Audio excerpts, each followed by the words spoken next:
Alright, so this is the finished product when I'm done stretching it. I make sure that the tail is split, and then when I'm done stretching it, what I'll do is I'll really fluff it up like that, and it just makes it look thick.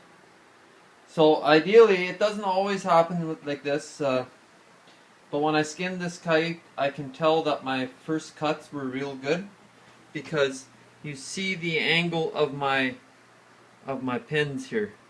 They're perfectly symmetrical. And what I did was, before I pinned it, I took and combed this fur down so it doesn't stick to the fur here. It's just something that I do. I don't know if it's really necessary. And then I also take and I pin the ears like this, and when I turn it, I'll show you, but I flip the ears, and then there's a spot here that doesn't dry properly where the ears are pinned on, but the board absorbs that moisture, and I've never had a problem with that. This way the ears will dry nice. So, and then if I turn the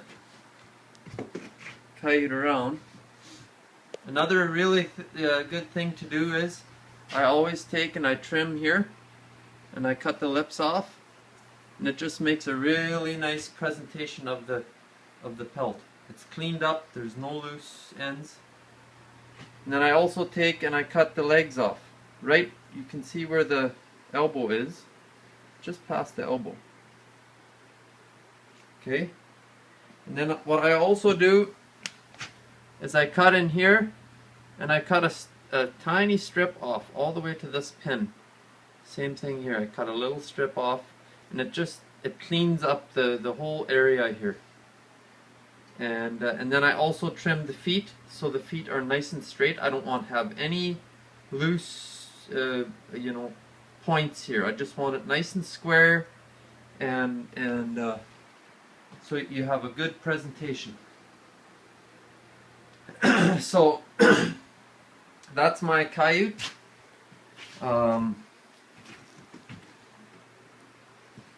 After it's been put on the stretcher. So when I turn the pelt, I will show you the finished product when I'm done turning. One more thing that I get asked a lot is, how long do I dry my coyotes before I turn them? And it varies. Like right now, it's dry in here, and this coyote will probably be ready to turn in a 3-4 hours.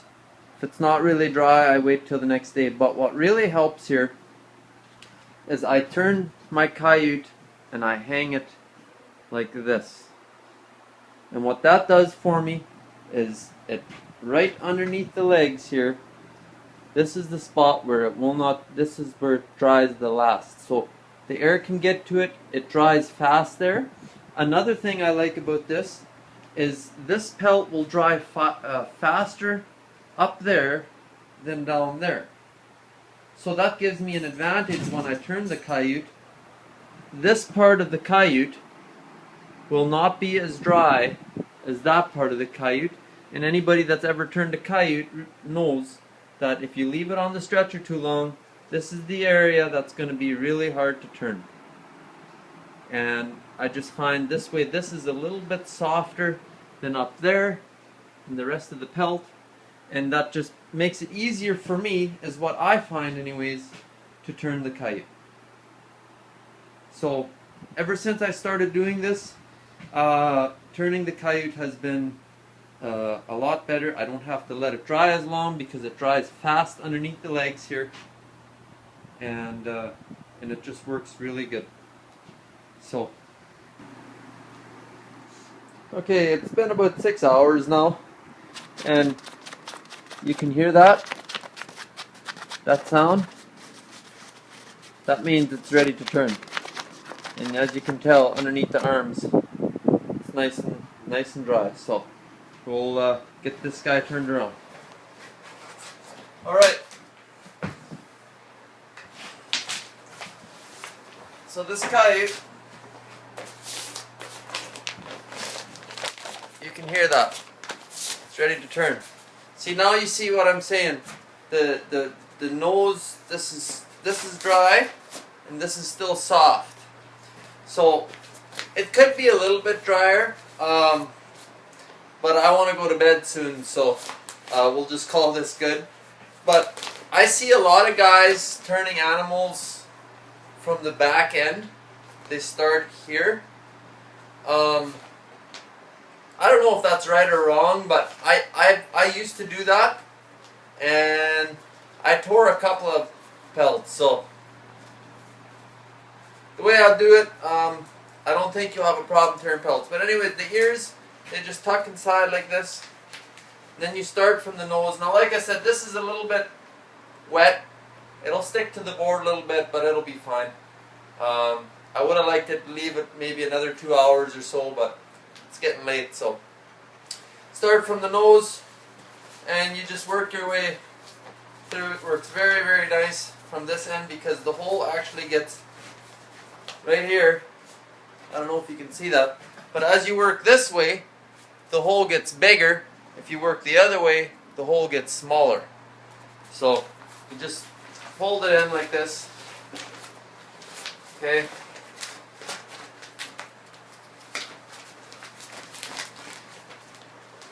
Tuck the legs in.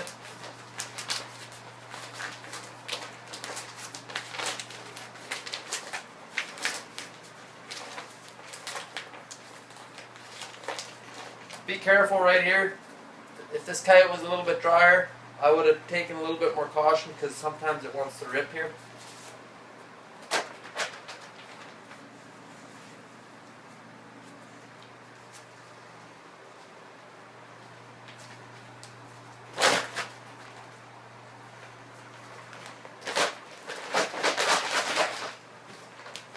Give it a couple good shakes.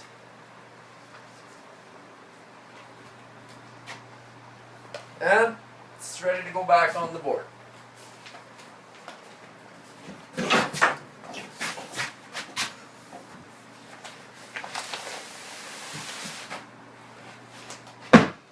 Make sure your pelt is square on your board, or it's not.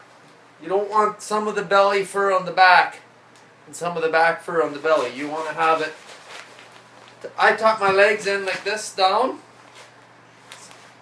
If I had not dried it the way I showed you, and it was still sticky underneath the legs, I would have to tuck it like this. If you do it this way, it gives a better appearance to the animal. But if the legs are wet underneath, you got to do it this way, otherwise it'll rot there. But since the legs are nice and dry, okay, and you want to set it, it's ready to be pinned. So I'll pin her up and I'll show it to you. So there is the finished product. The last 16 coyotes I caught were later in the season, and I really started noticing the fur quality was not as good as, especially November, boy. The fur was looking good, but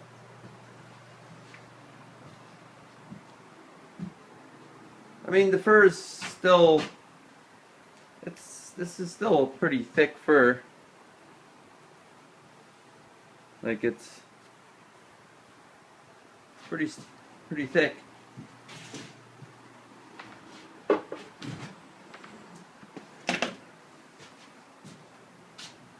Not a very white belly, just a little. But notice how that belly fur is right down the center of my board. It's important to have that fur right in the center. You don't want some of the belly fur to be on the side there. So that's how I dry my coyotes. It had about 6 hours on it. It would have been nice to have 8 hours on this coyote drying before I turned it, but it's late. It's time for bed, so we're gonna shut her down here.